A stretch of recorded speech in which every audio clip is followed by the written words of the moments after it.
Quand j'étais enfant, j'étais un mauvais élève. J'étais un mauvais élève parce que j'avais peur de ne pas savoir répondre aux questions que me poseraient les adultes.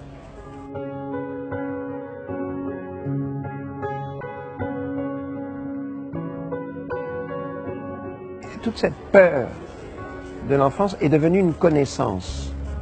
Et mon travail d'adulte, c'est de les guérir de cette peur. La réaction des adultes est toujours la même. Eux aussi ont peur. Ils ont peur que le fils ne réussisse jamais.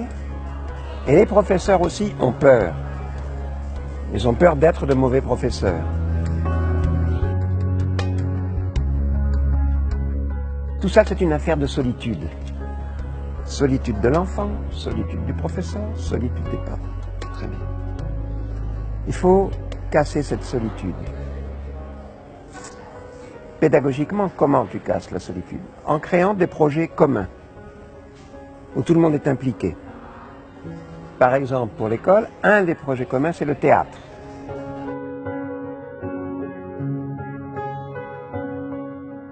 Alors que je mentais beaucoup à un professeur de français, parce que je ne faisais pas les devoirs et j'apprenais pas les leçons, il m'a dit, c'est bien, tu as beaucoup d'imagination, c'est bien. Maintenant, au lieu d'utiliser ton imagination à fabriquer du mensonge, écris-moi un roman. Donne-moi 10 pages par semaine. Je ne te donne plus de rédaction à faire, je ne te donne plus de leçons à prendre. Tu fais juste ce roman pour moi, 10 pages par semaine. Et ça m'a sauvé, ça. C'est-à-dire que ce professeur a transformé un élève passif, il l'a transformé en un élève actif. C'est-à-dire qui écrit un roman. Les jeunes aujourd'hui, les enfants, tout petits, déjà dans le berceau, sont considérés par la société de consommation comme des clients, qui sont des publicités pour les pousser à consommer des tablettes, à consommer des portables, à consommer des vêtements, à consommer. Et ça, c'est leur culture. C'est la culture quotidienne. Et ces enfants arrivent à l'école.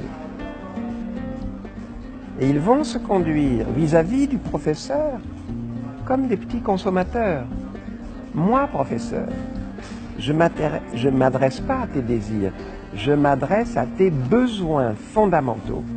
Besoin d'apprendre à lire, le besoin d'apprendre à compter, le besoin d'apprendre à penser, à réfléchir. La plupart de ces besoins sont antinomiques avec tes désirs. Et c'est pour ça qu'il est beaucoup plus difficile d'être professeur aujourd'hui que dans les années 50, où les enfants n'étaient pas encore les clients de la société marchande. Et le problème, c'est que l'enfant, tout petit, dans son berceau, lui, il va croire que son désir est un besoin fondamental. Il va croire que son bonheur dépend de la satisfaction d'un désir qu'il prend pour un besoin fondamental.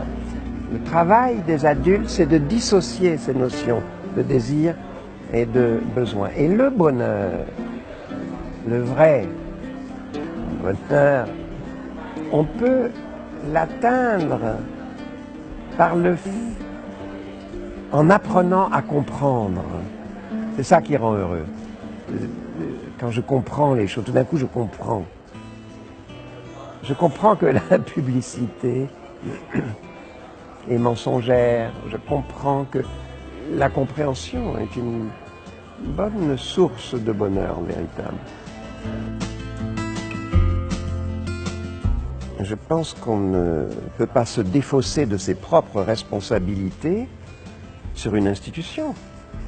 Il faut d'abord que je sois, moi, en tant que parent, que je me sente responsable de mon comportement face à mes enfants. Qu'est-ce qui fait l'éducation des enfants? C'est l'exemple.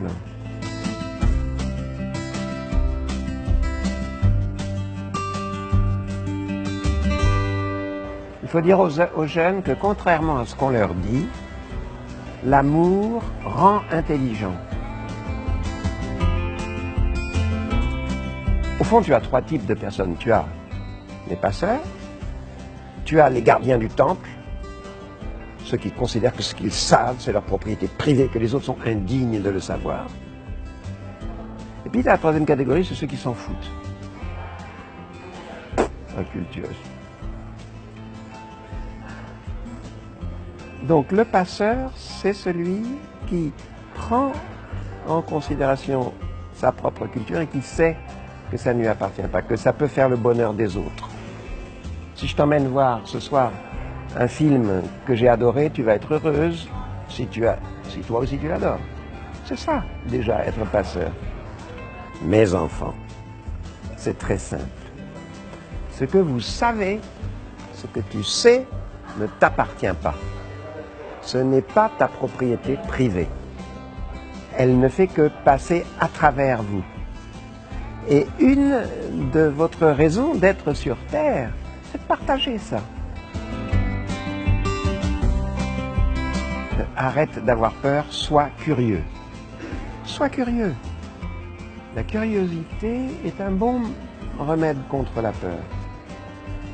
Sois curieux, ouvre-toi, sois curieux, sois curieux. Oh oui, mais moi, la réalité me fait peur.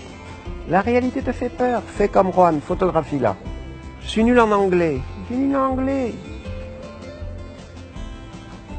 Prends un petit ami anglais. Tu vas voir, tu vas faire des progrès. Ça va t'ouvrir. Ouvre, ouvre, ouvre. Sois curieux. Ne te referme pas.